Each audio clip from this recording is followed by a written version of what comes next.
The Tuning Fork, setting the tone for cultural activism through weekly encounters with cultural activists worldwide. Live on ICAI, Institute for Cultural Activism International. Okay, we're live on Facebook and on YouTube, and we welcome everyone to the 25th show of the Tuning Fork. This is going back now from September 2020 till today, April 27th. And we're really thrilled that Delia and Brainard are with us. As a matter of fact, Brainard and Delia, Margaret and Emily and I met through your work on Facebook with the fundraising training, your course there. And we're actually going to be meeting in Italy, well, in Austria next week, the three of us. Oh, so, that's exciting. Thanks to the networking of, our community. That's great. That's great to hear. So where are you guys going to meet for? Like just to meet in person? Well, as a matter of fact, some of my films are being shown in Europe on the occasion of Joseph Beuys's 100th birthday. Oh, yeah. So we're going to be stopping in Vaduz to pick up some objects of mine related to a performance I did honoring Joseph Beuys. We're going to visit with Margaret in Austria, in a few locations in Austria. And then we'll drive down to Italy to a couple of different screenings, the last one of which is going to be on Capri, about a half a mile from my family in Sorrento. So this is quite an extraordinary moment of travel, and obviously a bit different than the last year that we've all been experiencing. Oh my God, yes. Have you guys traveled anywhere at all since everything has started? We've been this is a little casual kind of conversation, and happy to well, we can go with whatever format you want. We've been traveling around the United States a little bit, the Midwest, to see Emily's family a few times, Minnesota and Iowa. We met Ron Daniels and his uncle, Chief Barking Dog, Darrell Brown, who's been a guest on the show, talking about water as well, and Frederica's here, who's been on the show. Hi, yeah, Frederica. We were in North Carolina, again visiting family, and I think we had two shows coming out of North Carolina, one with Alan Moore about cracking, house occupying, right? Building occupying, and occupying in different other kinds of dimensions and manners. Right. And then also Patrick Mager. We hosted Patrick on a show from North Carolina as well. But we've been safely traveling around in our mobile international, cultural activist truck, the Nomadic Institute, searching for bandwidth here and there, wherever we go. There's Sally Harris, who's been hosting us a few times, Emily's mom. Mm-hmm. The road trips, all road, no plane. You guys haven't taken the plane at all. Well, I took a plane to Minnesota 2 weeks ago for a gig, making a film with Emily's father, Pete, about his company using a drone. So I learned how to use a drone. I learned how to crash a drone. I know that drones are fun, huh? Oh my God. Yeah. We'll have to fly together. It sounds like you guys are having a lot of fun. Yeah. In spite of our minds, we're having fun. Yes. And having some fun with our minds too. Like this, Right.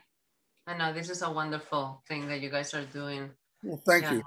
And we're very mindful and respectful of your time and your, sort of willingness to help us tune into what you're doing and allow us to occupy this space together for the next about 80 minutes now. I'm glad to see our friend Carolyn Christie, who's there, and my sister-in-law Karen, Gordon Skinner. Those guys are occupying a little bit of an anonymous space. I have my new glasses on today, which is a little psychedelic because it takes some getting used to. Okay. I'm using our new webcam, so there's all kinds of nuances. Well, everything looks good from here. Does it look good for everybody else? Is everybody getting a clear image? I think that's you guys look great. Would you? I'm going to reduce the size of the Praxis screen share. I was wondering, Emily and I, of course, we've been working as a couple for a few years, but as an institution, not yet a married institution, but we respect the institution of marriage. But this is the Institute for Cultural Activism that we created and are creating with everybody who participates every week. And you guys have been working as a couple for a while. A long time, I would say. A long time. Can you, and by the way, you both look spectacular, and thanks for dressing up the show. Thank you. Thank you. A little bit, inappropriate. No, it's all good. It's all good, John. Appreciate the sympathy. So one thing we could do is we have 48 images here. We could fire through them pretty quickly, but they're an answer to the questions that we're going to talk about today. So we could just show a few slides, and then you could ask a question, show a few, ask a question, or however you want to do it. But it would give you material if you want to begin that way. Sure. Just give us a reference in time. When did you all meet? When did you start with your first sort of, conscious collaboration? Well, we happen to have prepared this presentation, so we're going to tell you right now. So we're going to show you the images to answer that question, because it's a little chronology, and we'll just stop and then talk. You're making it easy for us. Okay. That's the idea. You guys see the screen. There's the screen shares on your end? Yep. So we're Praxis, a collaborative, and we've been working together, 22 years now, right? And all began in 1999? 1999. And we did a number of things, but the way we put our names was always like this: Delia Carey and Brainard Carey. That was intentional to put her name first when we came up with this. But we'll tell you a little bit more about just how we met. This was in a fashion show that Delia's sister was doing, and they were both a collaborative, Delia and her sister, and they made these.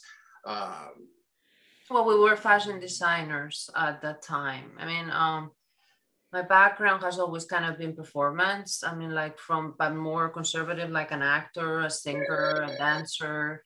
I started being a dancer since I was 3 years old, classical ballet dancer.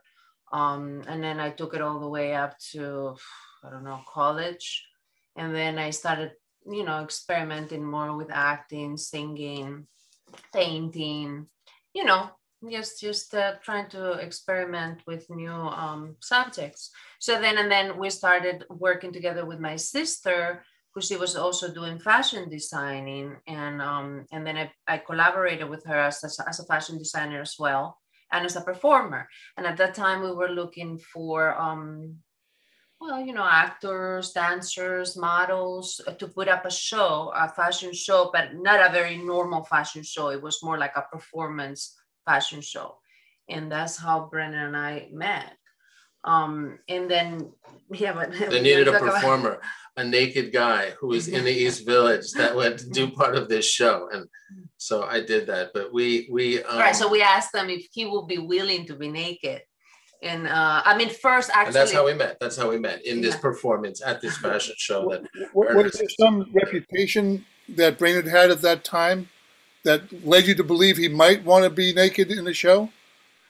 Well, yeah, because he was an artist. So what we knew of him is that he was an artist. So we figure, okay, so an artist gotta be open-minded, right? So, and then, his friend also told us that he has done naked performances before that, which you did, right? At SUNY Purchase, I did do performances like that. So So we met this way, and then shortly, this is what was happening in the studio. We started working together right away, but not as Praxis. And on 10th Street, we had this sign on the door. One says, "Pray for me, tell you what you need a prayer for, and we'll perform it for you. Just fill it out and put it in this slot."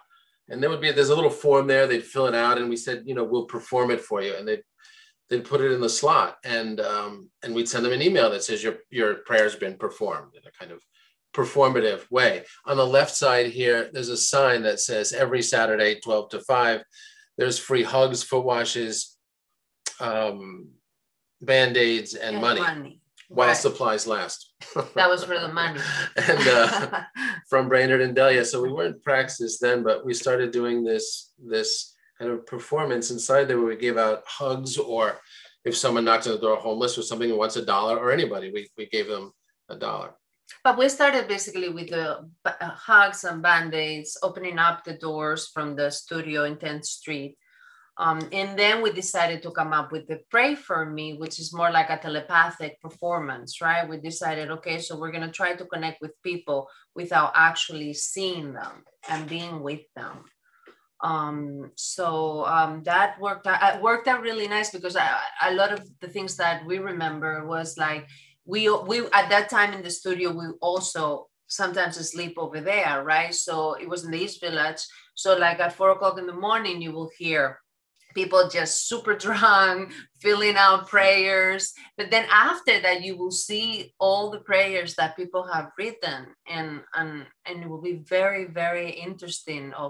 You will be able to connect with people without even seeing them. And I thought, they're writing about pain. They're all about some personal pain in most cases. I mean, some were kind of flip. It's the East Village, but most were about a personal pain, right? Yeah, and it was very, very interesting and very tender and beautiful to be able to connect with someone also without even being there. So then inside we're washing feet, and we are this kind of very young couple in the East Village then with a storefront, and there was a lot of people came by. It was really interesting, and then we got married at the Angel Orensanz Foundation.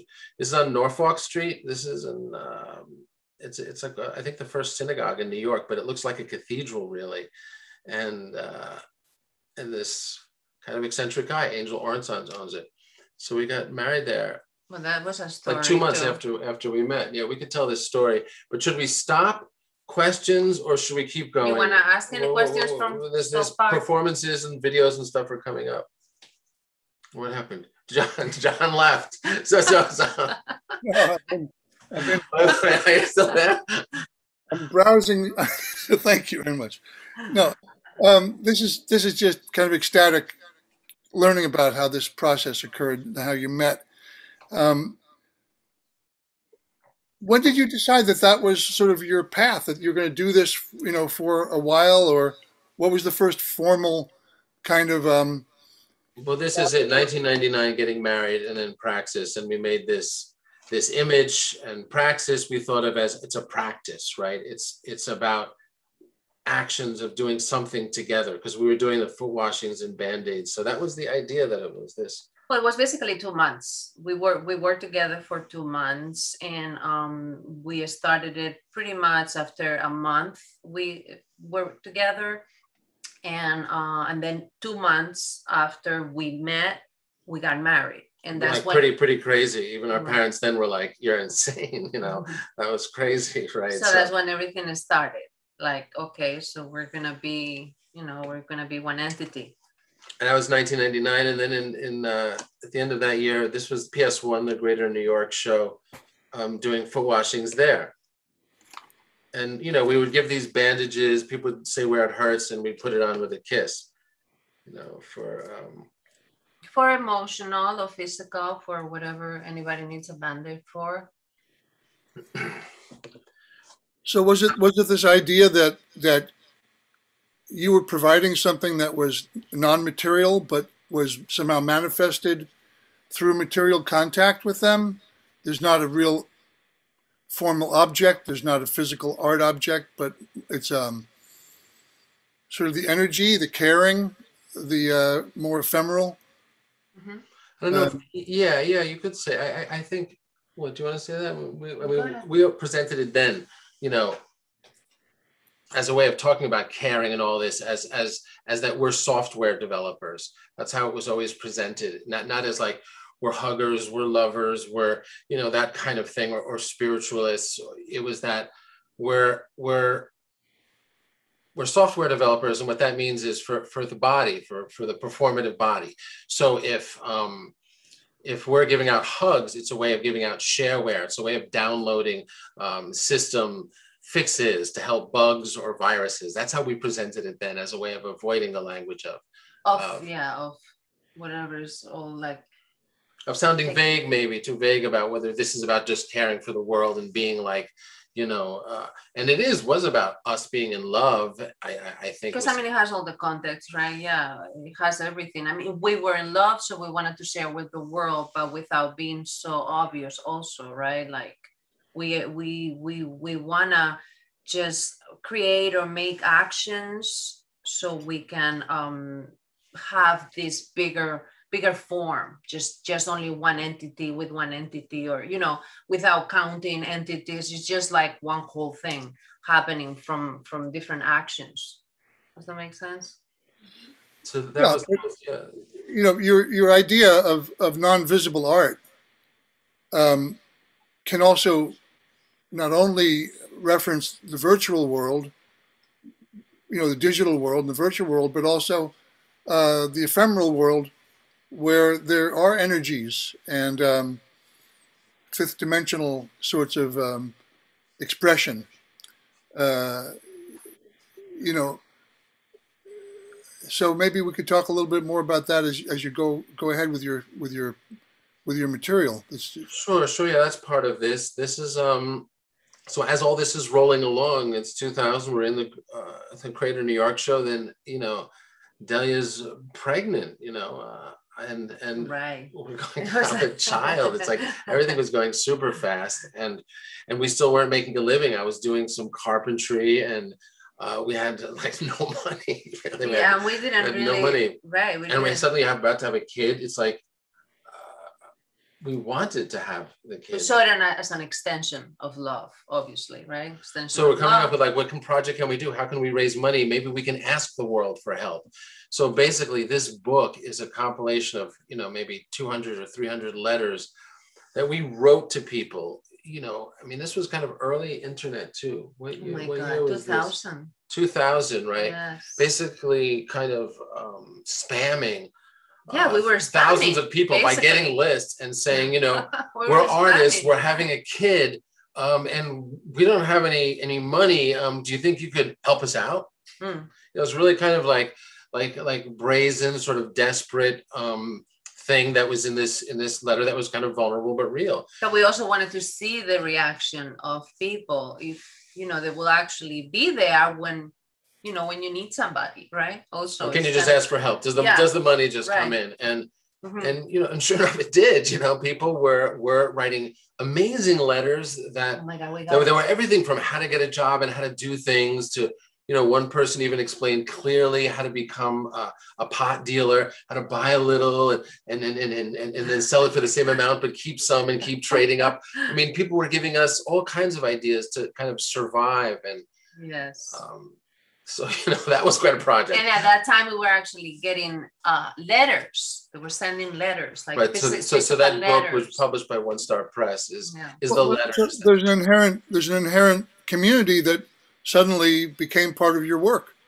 Suddenly it's like now you're expanding and there's this, you know, interconnectivity with people you'd never even met before, perhaps, some of them, I guess. Right, and it's very intimate, because as much as people said all kinds of wonderful things like do this or do that, they also said, fuck you, you know, bastards, for writing and thinking you can ask something of the world. There's a lot of abusive letters came in. Yeah, they're in there too, but that's part of it, right? That's part of. Well, that's what happens when you put yourself into those situations, right? You're very vulnerable.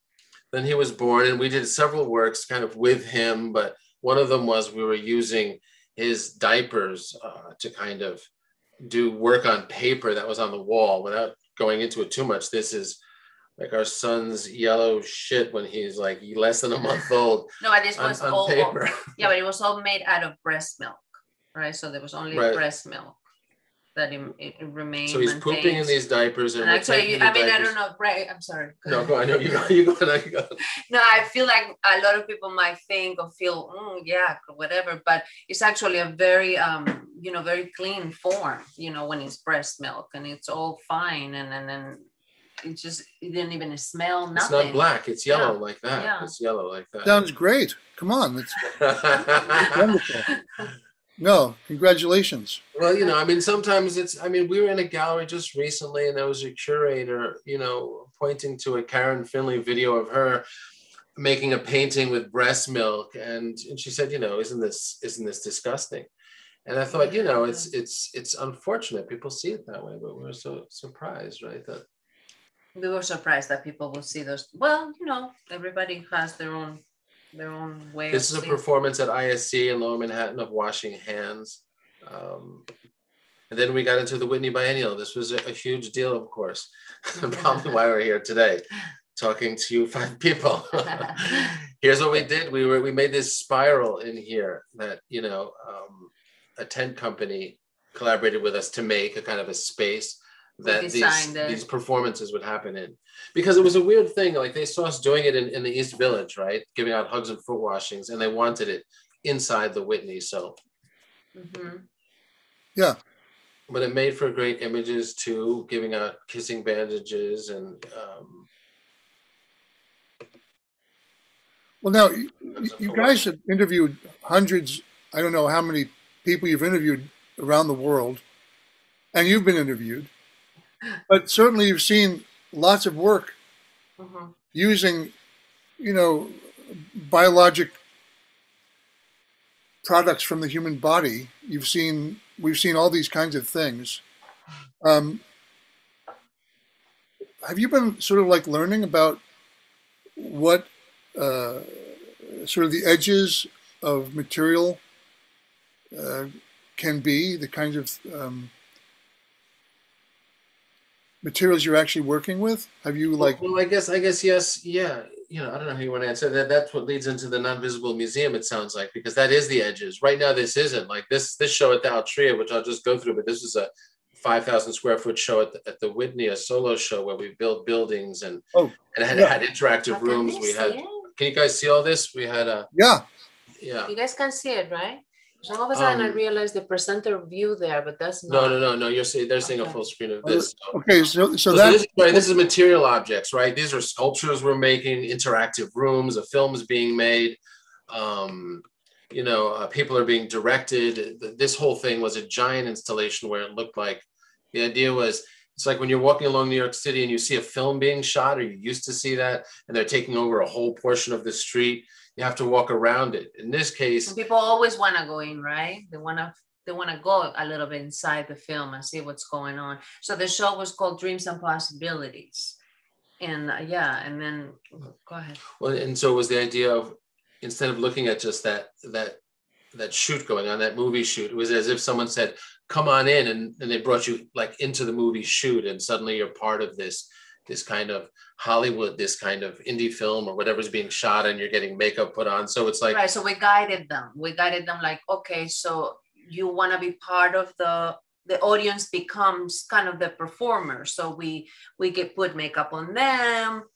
We kind of give them an audition, talk to them, interview them. Richard Foreman is in that picture. He was directing for us within this. It was really exciting, really cool. Right. So he was doing all these performances. So then if you come into the film, then you can be part of that. So you become basically the performer instead of the audience, right?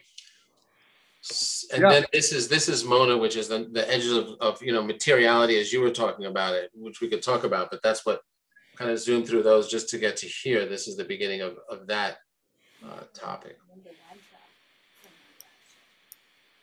Yeah. So I don't know if we don't have to show the videos of this, but Mona was a project we launched in 2011. That was the idea was a museum of non-visible art. What does that mean? It means it would look sort of like this. One way is that there's something empty. You know, after this, we did it without frames, but first with frames. there's a little card on the wall, yeah.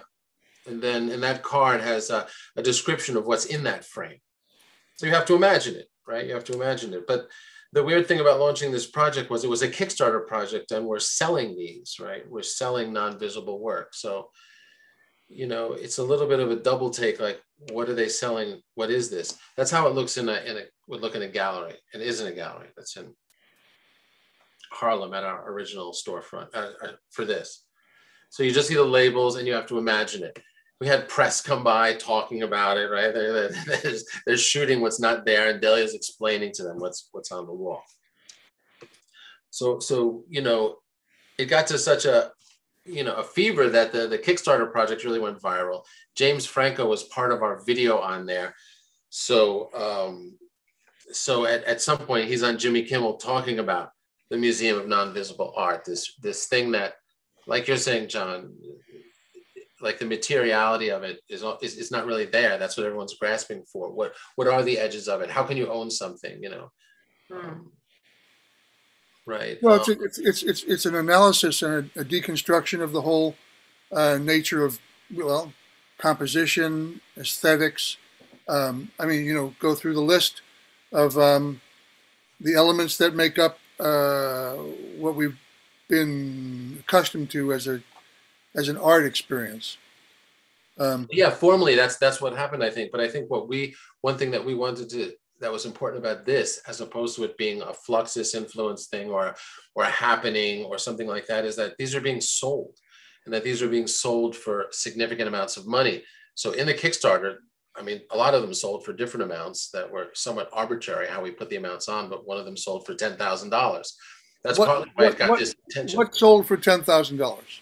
That's coming up. Do you want to hear him talking about it first, and then we'll show you that piece? Yeah. It was a piece. Do your best with the video. I hope that. Okay, yeah. See if you can I hear want to it. ask you about your art, specifically non-visible art. Okay.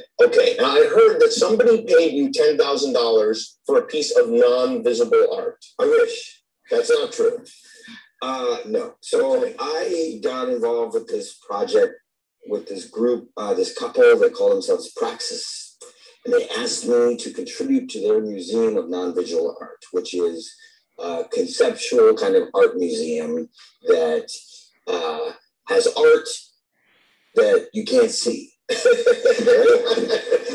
Now, it's not necessarily on a certain level like a headline, like, oh, Franco is, scamming him again. Like, yeah, it sounds like you're a genius. But, there's a history of this kind of thing. If you buy a Saul LeWitt piece, it's just going to be plans. Do you know what I mean? It's not like you buy a painting. But it's actually just be like words on a wall. You know what I mean? So this you get.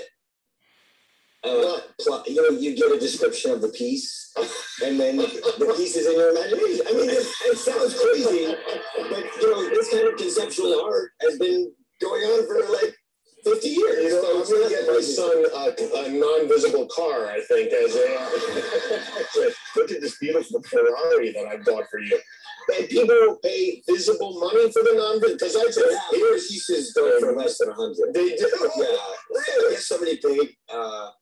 I heard about that too on the internet, that somebody paid $10,000 for one of my pieces. So I checked it out with Praxis, and they said, "Oh no, they didn't pay for your non-existent piece of work. They paid for someone else's non-existent piece." There. So, so the piece that sold was. I want to ask you about.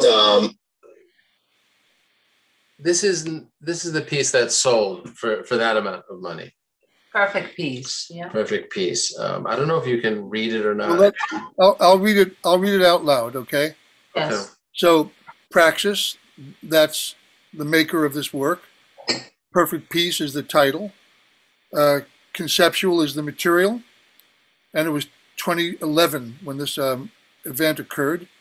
This is a visualization of a perfect. Oh, this is a visualization of perfect piece. Since it's not visible, it's truly perfect.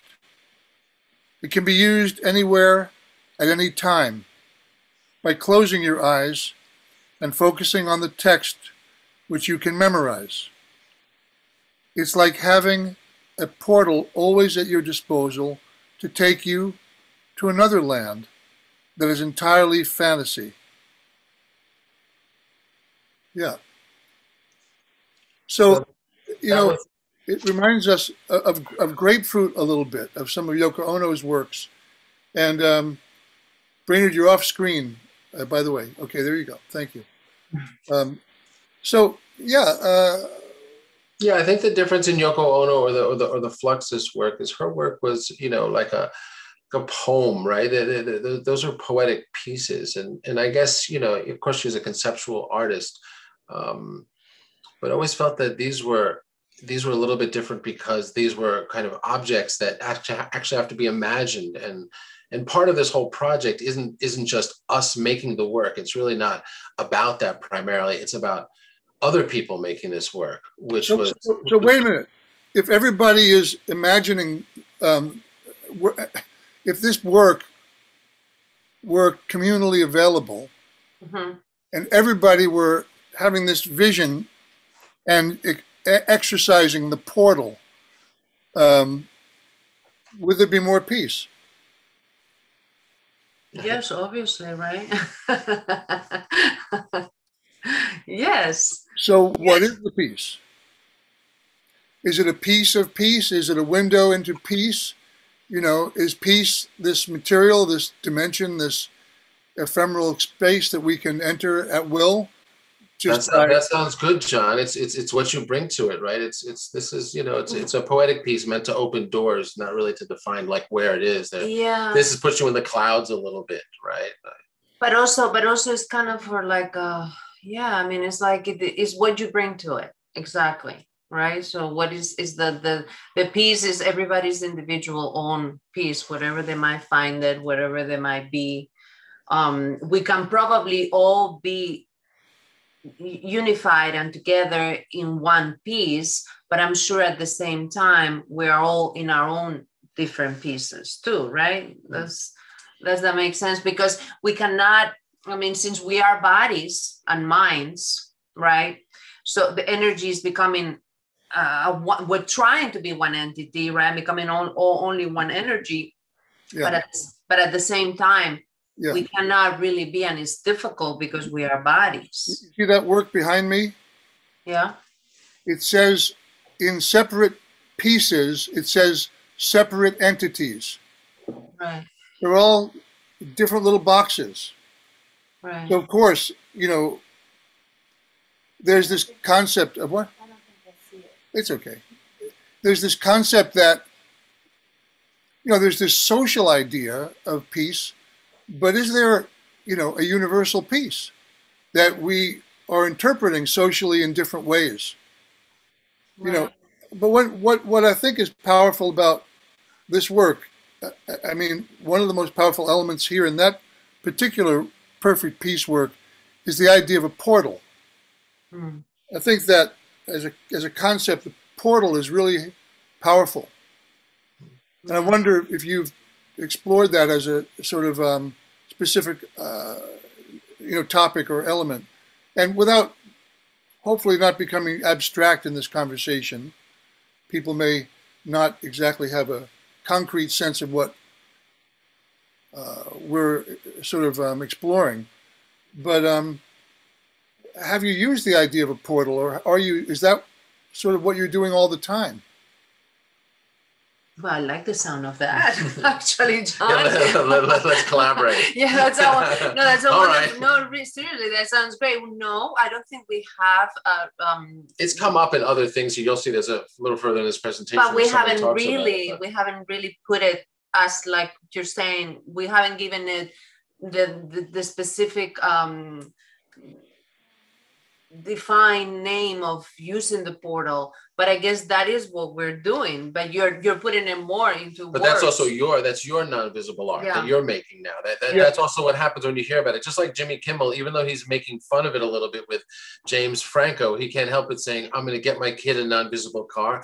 I'm going to pay in non-visible money. You know, even the journalist that made fun of it had to kind of do it a little bit. So that's part of the idea of it, really. So maybe, but then so that's a good idea, John. You know, no, but the portal thing, that's right. There's something evocative about that. It's great to imagine, right? But I think also where you're coming from, John, is like you're making right. It's becoming like a portal that you're jumping through, and then it's enabling maybe the person, the other side of the person, to be able to be in their own non-visible artwork. Does that make sense? Well, it's a little bit like QAnon, if you know what I mean. It's like there's this secret thing that's going on that has all these coded messages where you can enter into the mind of that, you know, sort of culture. And so I think, you know, if we work in a more subversive but, you know, healing and nurturing way with the idea of portal, it can be very, very interesting. And I think that Emily and I are trying to create a portal through the tuning fork, the idea of resonating with cultural activism all over the world with different people from different cultures. So there seems to be a slightly subversive, subversive can be interpreted different ways, but a slightly subversive nature or sensibility in your work.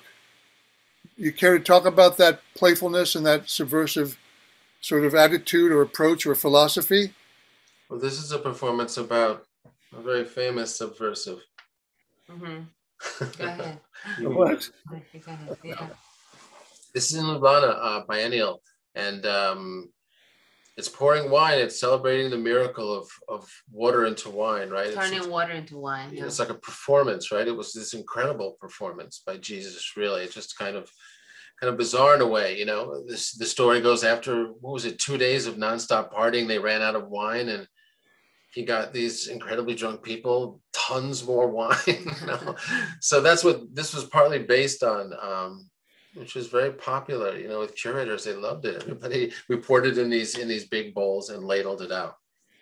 This traveled around Europe quite a bit, and we also did, along with that, band-aids and hugs, and ended up writing a book about hugs too. That was the first book we published together, first book ever published, and together. But you know, then there were education initiatives, which I think is really kind of interesting about, like, how does this get out into the world, and what does it mean that everybody can make it, as you were saying, John? Like, you know, the idea of, does that bring peace, or what does that bring? I mean, in this case, it's set up like a museum, right? MONA, a Museum of Non-Visible Art. Most museums have a curatorial wing, right? And an educational wing. Curatorial does stuff like you've been seeing, like art and shows, and education is where, you know, there's public programming, and they work with schools. But we're really interested in, and to bring the kind of like the new medium to younger generations, right? So they can. Well, because the idea is, as a visiting lecturer, right? We're coming, these are 8th graders. We're coming to talk there, and they know what we're going to do. The teachers know, but what we say is, we're artists. We make this non-visible art. What that means is we write in about 75 words or less, you know, a description of a painting or a sculpture. So, you know, they're 8th graders. They don't question it. You know, they're not artists, but they don't question it, and they just start making them. First, they all do a painting, you know, a description of one. Then they all do a description of a sculpture, and they read them, they present them, and we'll show you some of them. But they're really kind of beautiful. The kids just jumped right into it, and they also have, here they are kind of presenting them there. They started spreading around the building and doing them in different places. The dark, creepy eyes come out of the vent. Describing a monster, a painting of a monster. It scratch against the inside of the pipes. The monster bangs on the metal, and the screws are shaking loose. The monster screeches, and you can smell a reek coming through the vent. The slime drips all over the cracks. The metal shakes and simultaneously falls to the floor. The green, slimy, four-legged animal roars as he creeps out of the vent. Our piece is called The sneakers of the children are squeaking frantically on the ground, and the late feet kids are running, scared they are going to not quite see. Some of the sneakers on the floor, we're talking, that's what it's about. It's kind of a sculpture. It's hard to hear some of their voices. But these are 8th graders making this, what's really is idea-based art, right? That's the idea. This is idea-based art. There's a few more here you might be able to hear. A confetti that rises up, and each ceiling light symbolize rays on this. Mr. Drell is one of my favorite substitute teachers. We were turning into a monster because anything can happen in art. Whenever you touch them, they glow, and then they make a sound. It goes from like a low to a high note.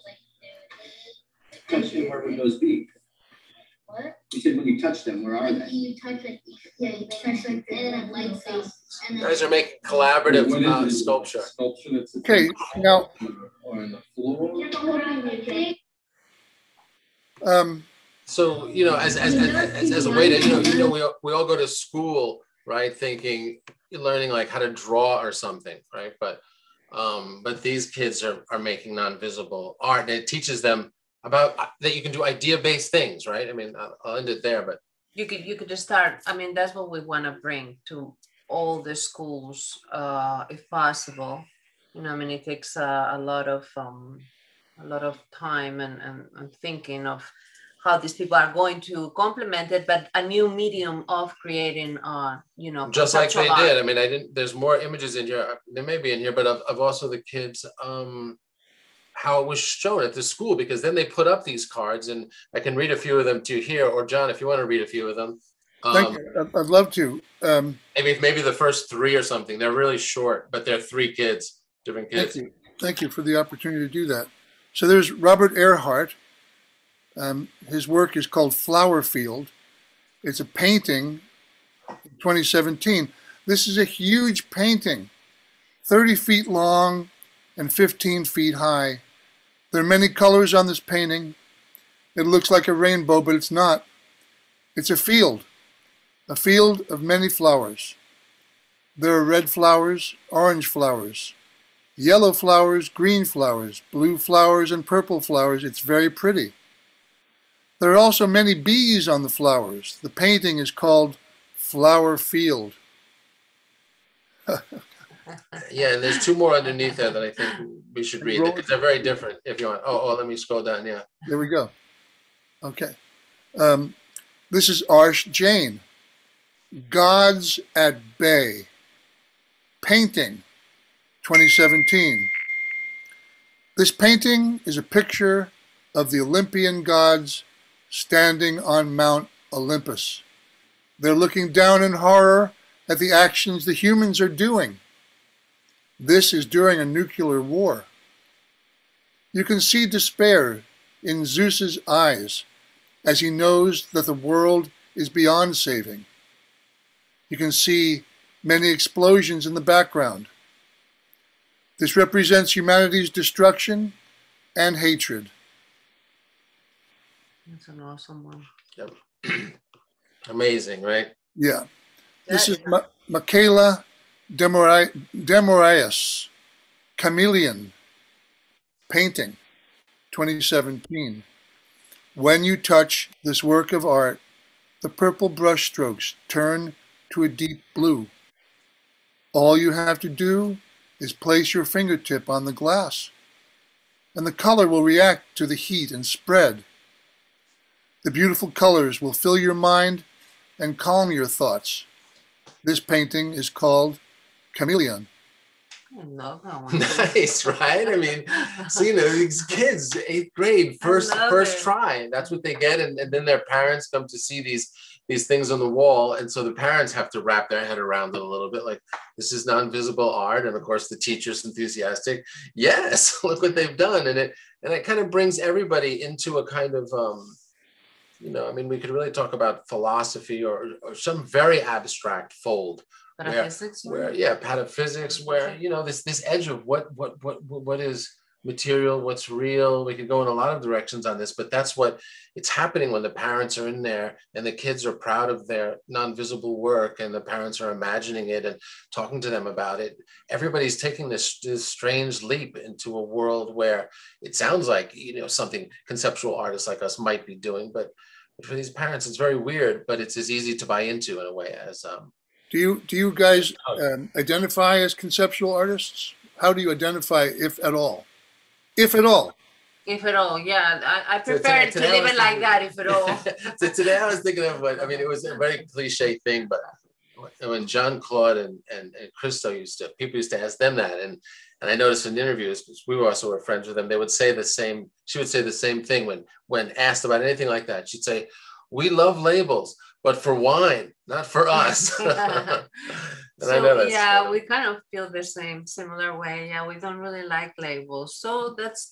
But you get that, John. Yeah. Because even the hugs was like, what is it, performance or not? It's not really a performance. We're getting hugs too, you know. Well, maybe, sorry. maybe labels are just placeholders or portals, perhaps, if we're not too attached to them or possessive of them, you know, or too greedy about occupying them. But maybe they're like gifts, you know, that we can temporarily offer. But I find myself somehow continually associating to your work with, like, okay, there's affection, there are portals, there's parenting, and there's teaching. It's as though, you know, these exercises or experiences are like mediums. They're like material that you guys are, in a sense, offering as your non-visible oeuvre, you know. And that's so generous and evocative. But you go on. What is it that makes your, what is the sense of interest in teaching? Not every artist, or, you know, not everybody wants to teach. They used to say, those who can do, and those who can't teach. But it sounds like your teaching is doing. And so what is the sense of accountability or responsibility that you seem to be occupying in this, you know, exercise of teaching that has some kind of sense of responsibility about it? What is going on there? Why is that important? I mean, why is it important for kids to learn about idea-based art at an early age, at 8th grade? Why is it important for you to share that? Why is it important for you to pass that on? Because no one else is at the moment that I know of. I don't know. No, it is important because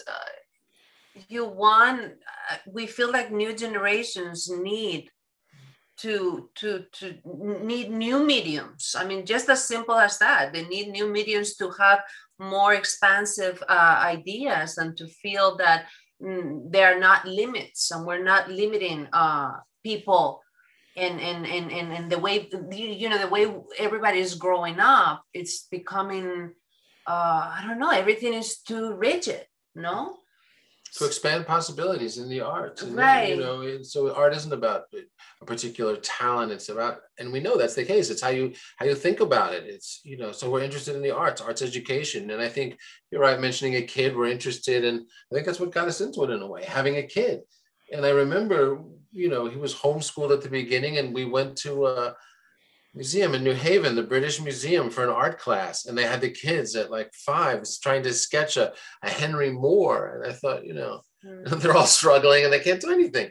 And I thought, this is crazy. And we started giving tours at the Yale Art Gallery across the street, just contemporary art, and just having the kids draw whatever they saw. And I think that was a real turn on. That was exciting to see kids engaging and talking about everything from Duchamp to Lichtenstein to... Yeah, well, that's another thing, right? It's a turn on, you know, we enjoy others enjoying. I mean, we enjoy, right, seeing others enjoying. Maybe it's a parental thing too, right? Or no? I don't know, maybe, yeah, I'm not sure if maybe we will have not done it if we weren't parents. Yeah, that I don't know, maybe. Well, let's go deeper into your 48 and see where we land. Well, this is the, whoops, let me see. Oh, yeah. Yeah, this is the end of it then. So now we're doing something. We're in New Haven. We've been in New Haven throughout the pandemic. And so one of the things you see in New Haven is you know, people with signs like this, right? The homeless. You know, we think about the homeless in a lot of ways. So what struck us, and this wasn't planned as an art project, we're presenting it here. for the first time. This isn't something we've talked about, but it's something that we do and is part of social practice and is in line with everything else. It's certainly in this context.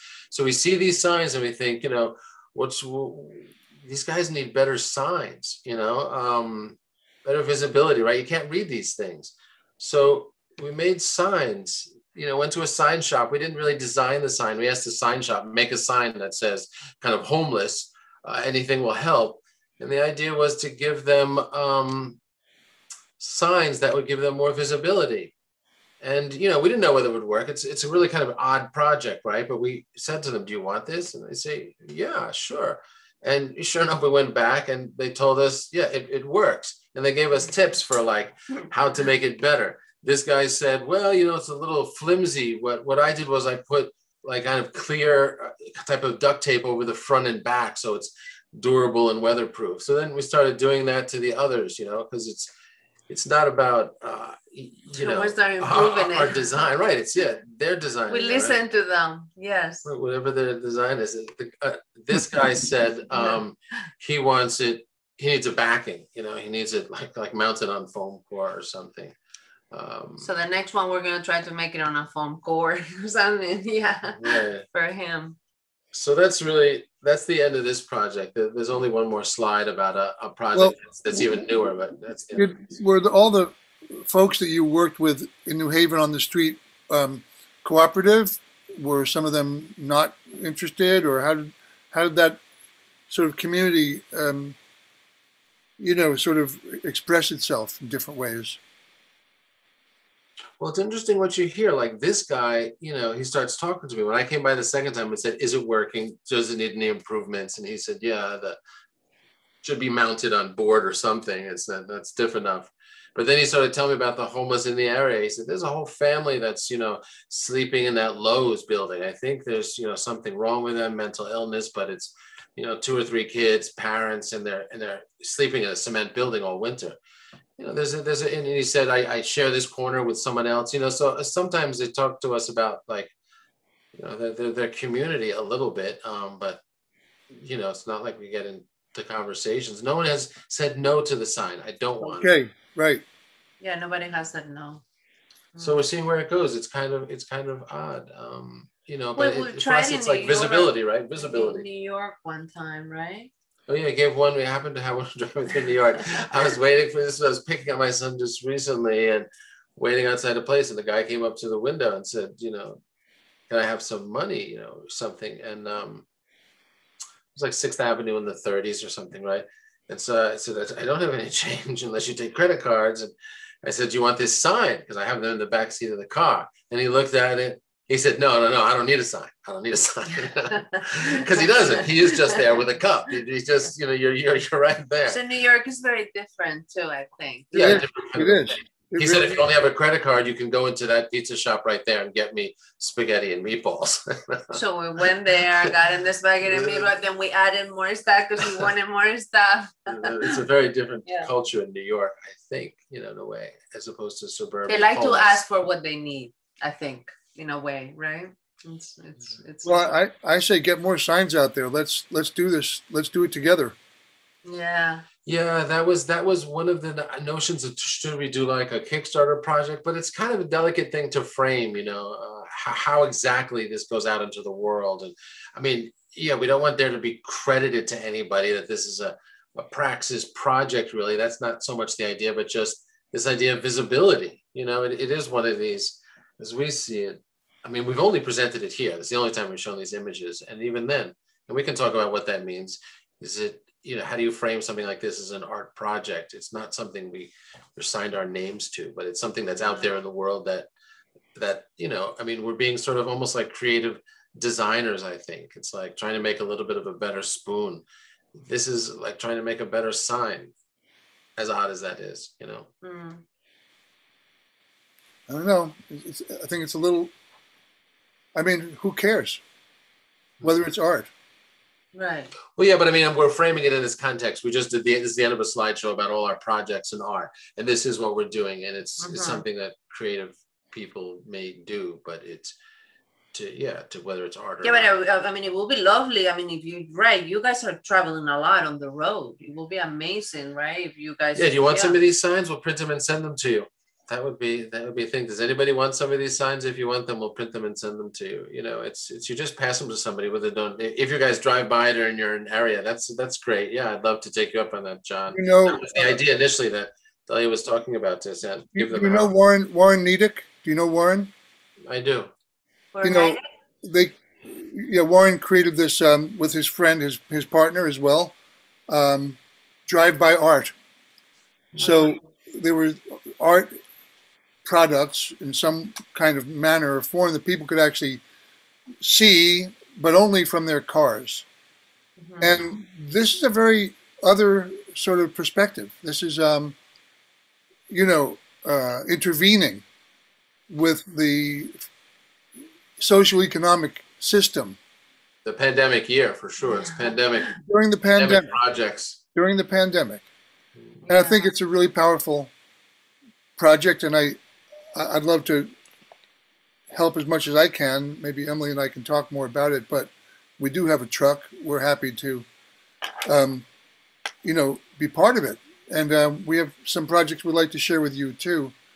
But perhaps, we will come to a conclusion and let some of the folks on board here interact with you too.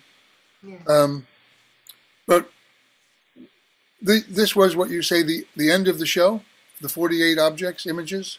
Yeah, the Parallel Art World is a future project, but we should just take questions, yeah, because that's just a kind of completely open idea. One of the things, I'm just curious, because I'm delighted, Emily and I are both thrilled to have met Margaret Vidmer through your portal on the Facebook page about fundraising for artists. Is this part of your social praxis? Is this, part of the non-visible museum work? Is it, one of your workshop concepts? Tell us a little bit about that, and thanks again for making this amazing introduction for us. Yeah, go ahead. What? About you mean just the fundraising itself? What the You're mentoring artists in the sort of skills of fundraising and patrons and sponsors. Yeah, that was the first class that taught. And also the imaginary force that it demands to actually find aligned sources of revenue or support for artists. Right. This is an imaginary process too. It requires it's just yeah. Yeah, well, that's going back to what we were saying before, which is we enjoy seeing others come their dreams to fruition, whatever they might be, right? That's part of what it takes it. That, we enjoy giving the knowledge or teaching whatever knowledge we have to be able to open the door for people to move forward with their own dreams, right? I mean, for us, that's right. For us, it's patrons have enabled that. From the Whitney performances on, we weren't selling paintings at a fast clip. We were the kind of artists that need funding, that need quite a bit of it. And when we had a kid, that increased. Mm-hmm. So we kept relationships with sponsors and still cultivate them and patrons, and the relationship grows. Financially and personally, almost always, and as well as grants and teaching, which we're just interested in sharing. It's But everybody, most of the time, nobody speaks of those things. It's a little bit like taboo, right? Nobody wants to speak of how can you sponsor your dream, or how can you make your dream come true, whatever the dream might be.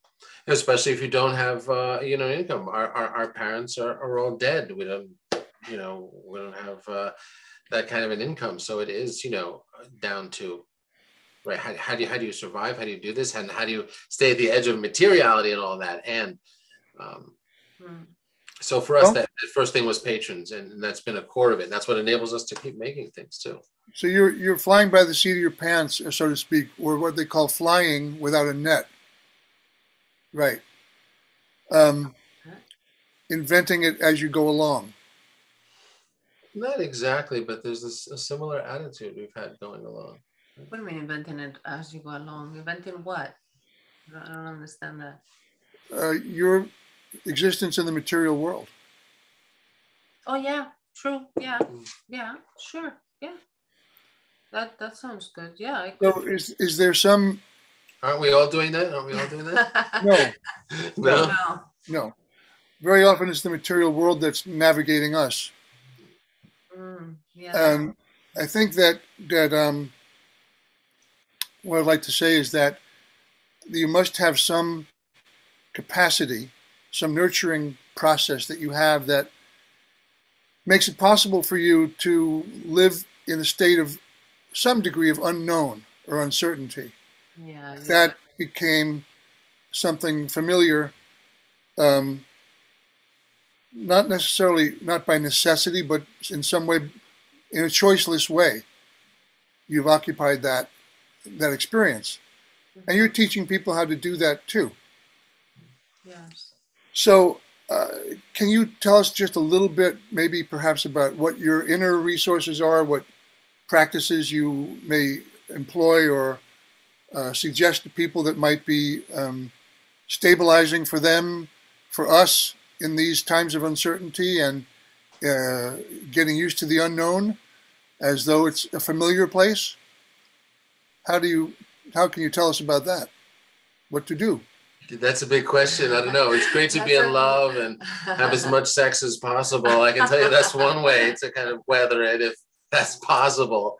You know, intimacy, right? I don't know. It's very No, but I mean, I think we all have to find our own. I mean, I know what you're saying, John. It's very difficult to sometimes, but in a way, I feel like not everybody can live in that unknown state of mind, like you're saying, right? So how can you give some advice to somebody to put them into that state of mind if naturally they're not there, right? Well, so it's the ultimate portal. it is the ultimate portal. You're right. Isn't I love that. Isn't that loving? It's loving. It is loving, yes, but like being loving, however that is, whether you have a partner or right. But loving, it doesn't call it just for a partner. It calls it for however you can, however you can focus the love. That's right. Yeah, I like that. It's however you can focus love into yourself, for example, if you don't have a partner, right? Love into an animal. Love into your loved ones, or if you have a partner.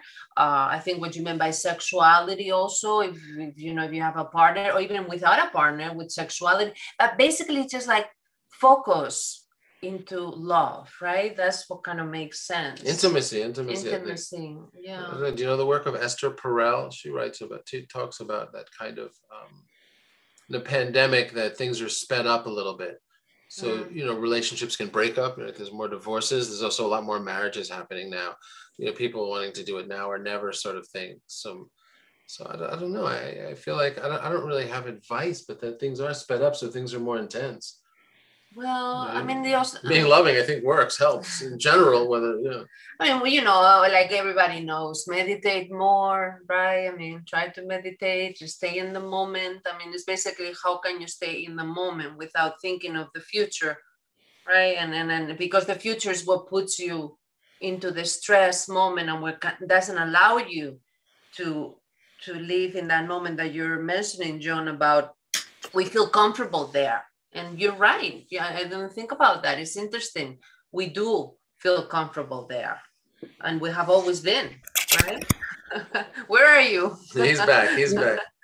I just went off into this unknown. You did. I didn't want you to lose me permanently because... We were following you. If I lose this cable, you see? Yeah. I will disappear. This is... a moment of physical. This is a physical form. Non-visible performance, potentially.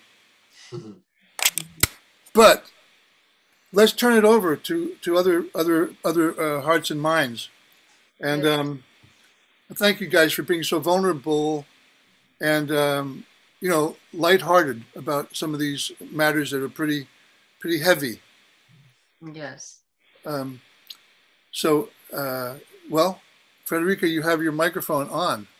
I do. Hi, guys. Hey, Frederica. We wonderful. miss you. Miss Nice you. to see you. Yeah, we're going to come back in mid-May, and I can't wait. And hopefully we will see you not too long after that. It's really, I loved listening to you, and I've followed along and been to some of your events, but I've been on the bylines. I have not wanted to come up and I've been watching the room rather than participating, because I'm very shy in those kinds of situations. Maybe not anymore now that I'm old, but anyway, that whole idea of focusing love and I've been both in the position as an artist with a child and absolutely no money, and having the miracle of my light bill, say, costing $64.15, and the healthcare cooperative sending me that amount. And then when I called them up and said, why did you send me this check? Having them say, oh, please don't follow this up. It will cost us so much money to figure out why we sent that to you.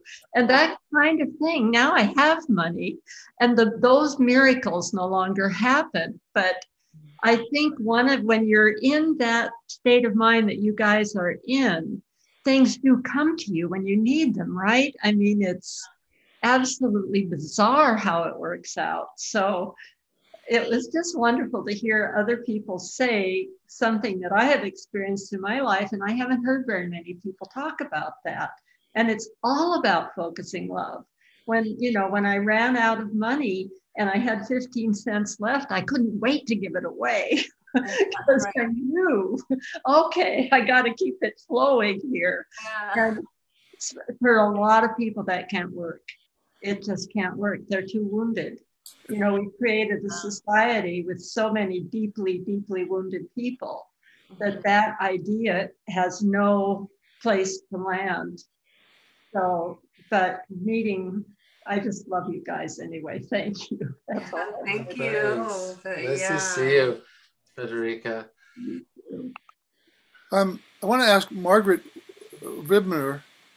Margaret, what have you gotten from the experience you've had directly with the fundraising course, the project on Facebook? Well, as an artist, no matter at what kind of stage you are in your career, there are so many, reasons why you need to find, either ways of getting your work out there to be seen, or like, for instance, I've been working with a number of galleries, but then one gallery in Amsterdam that is very, very well-known gallery. But even if you are in a position like that, it might not work for you. For some reason, the work is not really getting out there. So then at some point, I realized I have to find an alternative way. So I was looking for a network. The great thing about Praxis is that it's a big network of people who are in different stages of their career. And actually, I'm not on it every week or so. It depends on how busy I am with other things. But it's an incredible source. It's an incredible resource, of information, of all kinds of information for, sponsoring projects, for getting your work out there, for also thinking about how to position yourself at this time, because so many things are changing at the moment. We've been doing Zoom presentations, for instance. So it's just, and I just really enjoy, actually, when I joined Praxis, it's been kind of like the beginning of meeting people at the other side of the world, or I mean, for me, New York is home, but at the moment, because we cannot travel, it's like the other side of the ocean, right?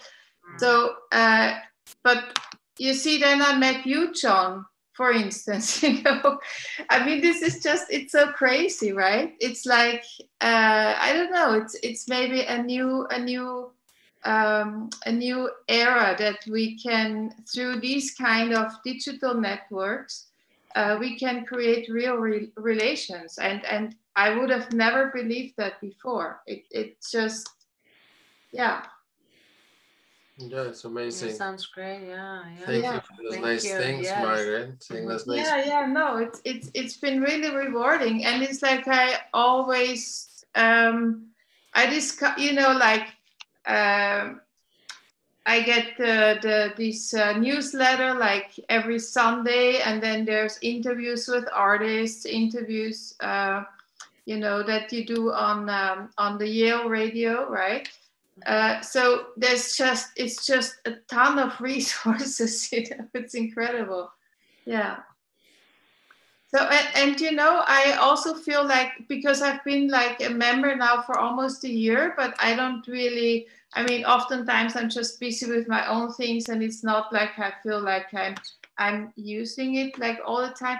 But for me, it's also like, I feel it's such an important resource for so many artists. So I also want to support you guys. So that's how I see it. So my contribution is also supporting you, because I think you do really important work. Thank you. Thank you so much. Margaret. Yeah. Thanks, Margaret. I want to just read a message quickly from Sally Harris, who had to leave the session. Great helpers to other human beings. Her chat about your work. Oh, that's very nice. Great. Oh, I see. Yeah, that's beautiful. Nice. And also, until today, I didn't understand what your model was. So somehow that did not get into my brain, but now it is. What was the model? The model of sponsorship that you were talking about. Right. I did not get that. So Right. I'm very happy that now I got it. I've got to go, guys. Okay. Thank you all. Bye. Great to Nice see you, seeing Federica. you. Thank you so much Bye. for coming. Thank you. Good to see you. Yeah. Go ahead. Okay, we just switched. So hopefully we shouldn't get feedback. You're just starting to get feedback. You're starting to feedback. Oh no. But that's Okay, go ahead. Yeah. Okay. Still feedback. Yes. Okay. But let's just go with it and see. You know, it's kind of like your second Emily is speaking. rock stars here. I really appreciated your work with children, and I'm sure the kids were very into it. Did you get any parents who were having problems or difficulty with your approach?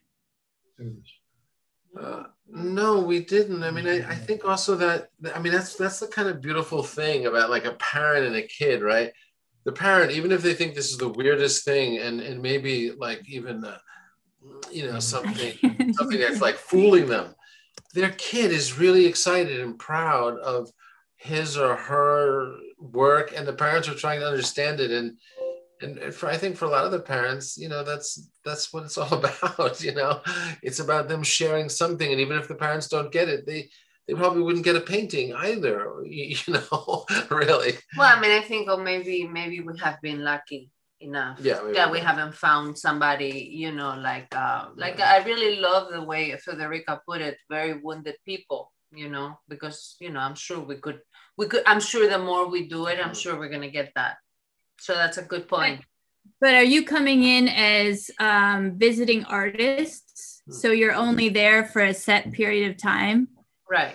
Yeah, but it's, yeah, parents, they have just a specific idea of what art is, and they'd like these skills to be taught to their children. And so I love that it's like this elasticity of mind that you're cultivating with these kids. Well, and the fact that we've had great shows like the Whitney also gives the parents this sense that, you know, because who are we? What are we talking to their kids about? You're artists from where?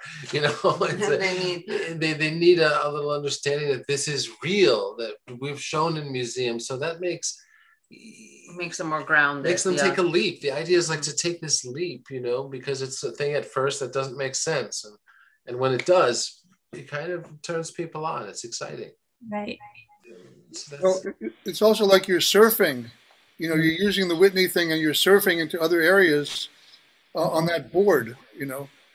It opened up a lot of doors, that's for sure. Yeah, right.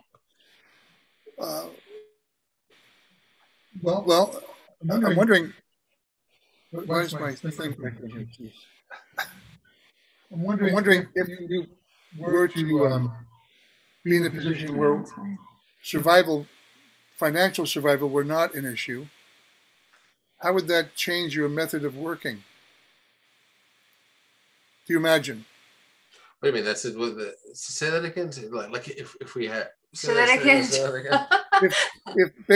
if money were not an issue, how would that change what you do? I don't think it would. Be more specific. Like, what does that mean? Is there an unlimited amount of money I now have access to? I mean, like, be really clear. If money's not an issue, that means the bills are paid, or does that mean you can do what? Well, but I don't think it would change regardless, because it's not, you know, that's who we really are. I mean, you know, money or no money, right? Because like, yeah, but if you want to hear like fantasy projects, you have to tell us how much funding you're talking about. I mean, that's how I read that, you know, unless I'm missing you. So, Vera, can you please tell us what's on your mind, or you'd like me to read that comment? Because I think the voice aspect of this exchange is ephemeral yet powerful. Where is that? Vera Dickman. No, I just wanted to say that, you know, sorry I came in a bit late. I was in a different Zoom meeting, would you believe, also some others. Of course. Activists, but anyway. No problem. What I found also interesting is that you spoke about trust and bond and love and focus on love. Actually, it's interesting because people often feel very isolated because they've lost actually their trust of others or their ability to relate. So when you come to the homeless and you actually approach them, you're actually relating to them and you're rebuilding their trust and their ability maybe to relate and their belief in themselves as well. So it's a really empowering action, quite apart from the fact that you're interested in helping them with their signs and then they get involved, but it does more than that. And I think with the children too, it's very empowering because it gives them an experience of something new, but which is also part of them. It's really in them, you know? Yeah. And so the unknown is also in them, but it's also part of them. And somehow you're giving them access. So in these times in which things are so uncertain and when we don't know what we can count on, if people can have access to their own resources, that's really, really a lot, you know? Yeah. That realizing that the wealth is also in them. And the interventionists, you know, seeing stuff from the outside, the billboards, it's true that being able to make a difference by getting stuff out there. Like I know William Kentridge in South Africa, he invited people to contribute statements that could go onto billboards. So then you see, you know, you're driving down the street and you see a sign that says breathe, you know. You see another one that says weigh all tears, you know. And suddenly, like, you kind of stopped in your tracks because there's not these advertising billboards and it's talking to you. And you're saying something to society and you're interacting. And it's not, nobody's paying to get that art, but nobody, you know, I mean, obviously the billboards, the city, somebody buys them. I mean, you know, buys it, but it's what you're doing, how you're transforming society by actually you're not foisting anything on them. You're opening a space in them, in the viewer. You're opening a space, and I had an experience of we have a series of workshops called, well, a group called Embracing the Unknown, and we do workshops called e-spaces of creative encounter. But one of the things we were invited to do by one of the artists was try out a piece of instructional art, like Yoko Ono's work, but except that I didn't really know that it was called instructional art, and I didn't know any more than I knew about non-visible art, that it was something that as a group we could experience, and then in our digital spaces we went and we did whatever it was the instruction was in our rooms, and we used our space to experience that pressing up against the wall, the going right into the wall and through the wall or whatever it was. And if we didn't have a wall, we used a window, but it nonetheless allowed us to share some art together simply by listening to the artist reading and telling us what to do, and then we could share it. So there are all these in-between spaces where something doesn't have to be incredibly tangible or buyable in a way in which you have to possess it, but it needs to open up a space in you. And it seems like you've been able to do that kind of thing and make it possible to get some funding for opening up spaces. But I think it's really necessary in this, in the period in which we are, that people can see the space in them that can open up, Yeah, I love that. I think that's so true. The open up spaces, because that's what I mean, to be so literal about that, but that's what like hopefully happens to like a young artist, right? There's a space that's opened up where you think I can do that, or something happens and you think, wow, there's more possibilities. And that's such a lovely phrase, to open up a space. I love the part that you said about empowering. That's also wonderful too. It's true, right? Yeah, that's wonderful. So it's valuable what you're doing, definitely. And if you found, I didn't hear the beginning and your model and how it all works, but obviously I can hear there's a network, there's something that you've built, there's a way in which you're making it work, and I think that's very valuable. I really, really do. Thank you. Thank you.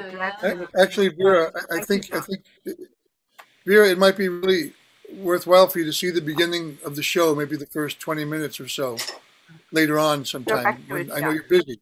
I had watched the videos online before a little bit. I'd watched, but I mean but okay, I'll go back to the beginning of the show. If you put it on YouTube, because is it on YouTube as well?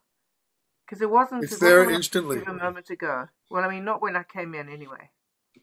Oh. Okay, I see. That's good to know.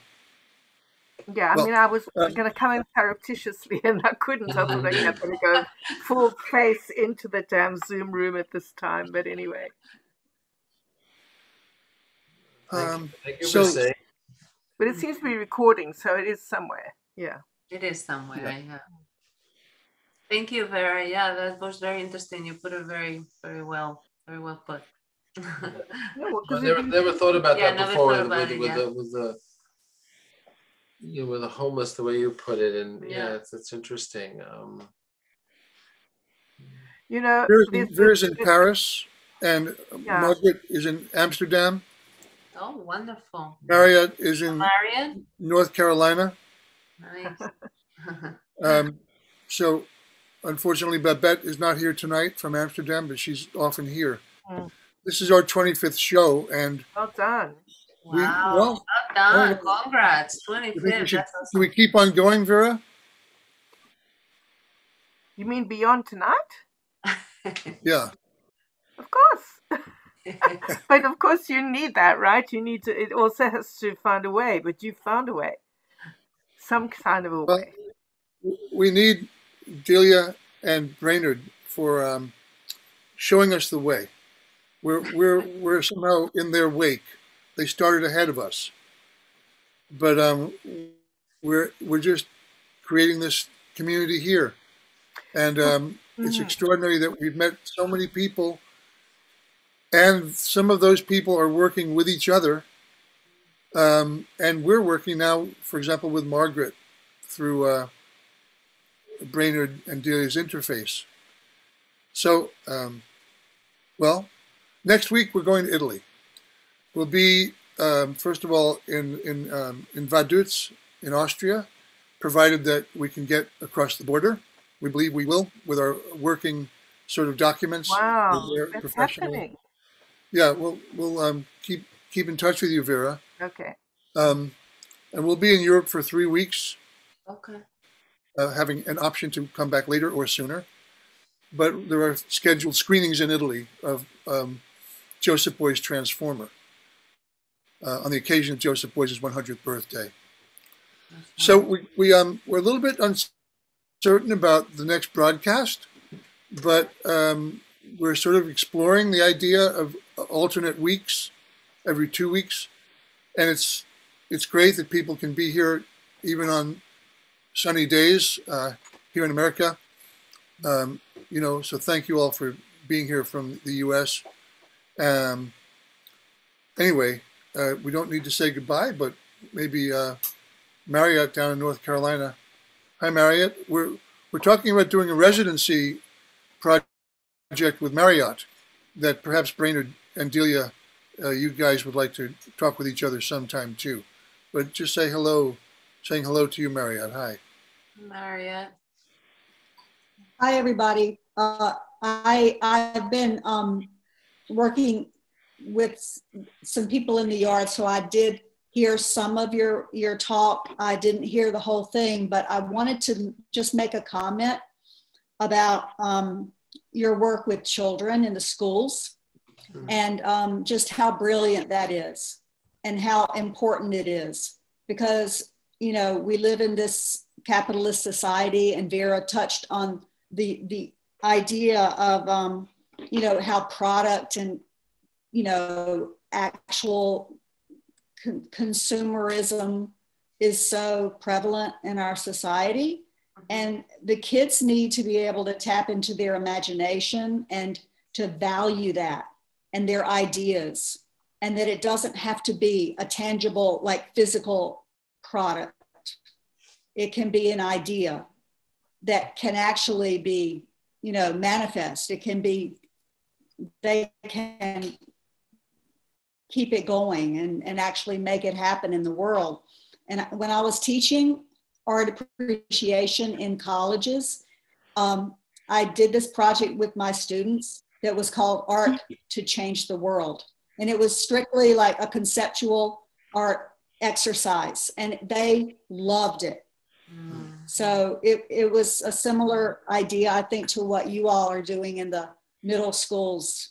And we would love to keep that going. That's really our thrust this year, is to keep that going, to get into more schools, because we'd like to see it set up as a program, which we've developed, a kind of manual for so far, so that teachers can just teach this. We don't need to be there to explain how to do it. Teachers can show them how to do, non-visible paintings. And what comes out of it, like you're saying, is they could manifest it, but it's also like beautiful words. Kids are saying things that you heard that one about the end of the world. They often do things that are kind of heartbreaking or just poetic or confessional, or they're amazing texts. So to see that go around to not only give kids like you're saying, a sense of I think what can be done, what the possibilities that are out there. But, it doesn't have to be material. Yeah, I like that. But expression too. It's expression. Like when you're writing about a painting. I mean, we didn't put all these ones in Ljubljana, but in that biennial, it was very funny. It was Eastern Europe, and all of everybody's, I know this sounds cliche, but everybody's non-visible art was very dark and dreary and anti-capitalist. And, it was all of a piece. So, it's interesting how it sort of reflects the people. And so that's what we're most excited about. Is that. So thanks, Marion, for supporting that, because that's what we want to see happen. That shows the influence of the culture, though. And I think, kids can understand that if, a group of kids start thinking in a certain way, it's influential and it impacts other people in the room, just as a cultural experience. Right, right. But I really support, I totally support what you're doing, and I love it. Thank you. Thanks so much. They can teach adults how to do it. Yeah, you could teach adults how to do it. You could teach adults. We'll send you the manual. You could go by it. Yeah, they can. Yeah, yeah. Yeah, they can, but they have to wrap their heads around what it is, and then Once the they've got key is it, not just to make it, but then to have an exhibit. Yeah, Because yeah. making it is a little bit almost like a poetry exercise or something. Right, but But then when you it hang them really- on the walls, and then you Absolutely. have other people there in a physical opening, everybody's starting to figure out, like, what is this? This isn't a joke. This isn't, something's happening, and that's when it really clicks. Amazing. If you do a workshop of it, because we didn't even show you images of it installed in the school, but it was, that's what's really also very exciting, the interaction there. Well, it'd be nice to make a film about all your work, string it together. Yeah, that would be Frankly, but I think also what you're causing to happen is in the children, their brain is getting hardwired for this type of thinking, this modality of thinking that's not defined or confined by something that Marriott is suggesting is occurring in the consumer world. Not driven by consumerism; it's driven by something more essential and deeper, obviously. But neuroplasticity is a big deal when you're working with young people. The brain is. It is also literally a little mind bending. There's something weird that happens with it that parents would buy in and get it and understand. It's hard enough to understand your kid wants to go to art school. He's making non-visible art. That's another leap that it's either real or it's not. And I think that's what's so amazing. When people take that leap, it is a kind of an artistic. I'll bet you've blown some minds out there. It's inevitable. You have. I think the kids blew some minds. That's the thing. Like, we did this with the kids, and then the kids show their parents. You can be sure, but that's not there. Their minds are being blown. You made non-visible art. These are parents who are all thinking their kids are going to be superstars in college, probably. And it's like, what are you doing? They have to. To me, that's what's really interesting. Yeah. I mean, of course, the influence of the kids and their future, but that parents have to buy in because it's their kid, and they have to make a switch. Otherwise, I don't know. I kind of feel like saying something bold just because why not? Sure. And it's kind of like artists are not defined by the art world, but the art world is perhaps defined by artists. Mm-hmm. And we got to keep up that work of not getting confined or trapped into an identity. But fluidity seems to be what's very helpful right now, and I think it's something we're learning during the Corona time. But artists run institutions too, like what you guys are doing. This is a kind of a type of institution, right? You and Emily are making this artist project, artist institution, and I think that's a great thing to do as artists, as creative people, is to create platforms. Portals. Portals. He likes the word portals, right, John? Yeah. Thank you. More portals need to be developed by artists, and Yes. it can be anything from the interview series is like that. It's a portal, right? You're listening to other people, but so are resources, film centers, artist spaces, artistic collaboratives. We'd like to announce that Meredith Monk has offered us a work of hers, a composition that was played. It's called Anthem. It was played by musicians all over the world. And it's going to be part of our the Institute for Cultural Activism website page called Sanctuary. Wow. So people can actually go to the Sanctuary on the website and have this experience of Anthem and other sorts of resources that nurture, inspire, and catalyze works. Sounds great. Yeah, that's wonderful. It's a very beautiful thing. That's beautiful. Congrats, that's cool. Yes. That's great. Thank you. So when is that going to be ready to go? Well, if we can launch it before we leave next week, that'd be perfect, and we'll announce it, digitally, in the through our mails. Yeah. We're also just part of a virtual gallery exhibition that we'll share with you more through our email. Okay. So thank you all so very much. Delia and Brainard, you guys are monuments of inspiration, and thank you. Thank you. And thank you. Thank everybody for coming. Thanks, Margaret. Thanks, Emily. Thanks, Vera. Thanks, Marianne. Thanks for having us. Yeah, thanks a lot for coming, guys. I really love. Thanks, John, for hosting this and sharing it with your network. Yeah. Yeah, and thank you, folks. And Emily, thank you so much for both of you, of course. Okay. Well, good night to everybody on the Maybe Tuning see- Fork and Facebook maybe and YouTube. Be safe. See you all soon, one way or another. Hope so. Great. One way or another. Yep. Ciao. Ciao, everybody. Bye. Bye. Have a good night. You too. Bye. Bye. The Tuning Fork, setting the tone for cultural activism through weekly encounters with cultural activists worldwide. Live on ICAI, Institute for Cultural Activism International.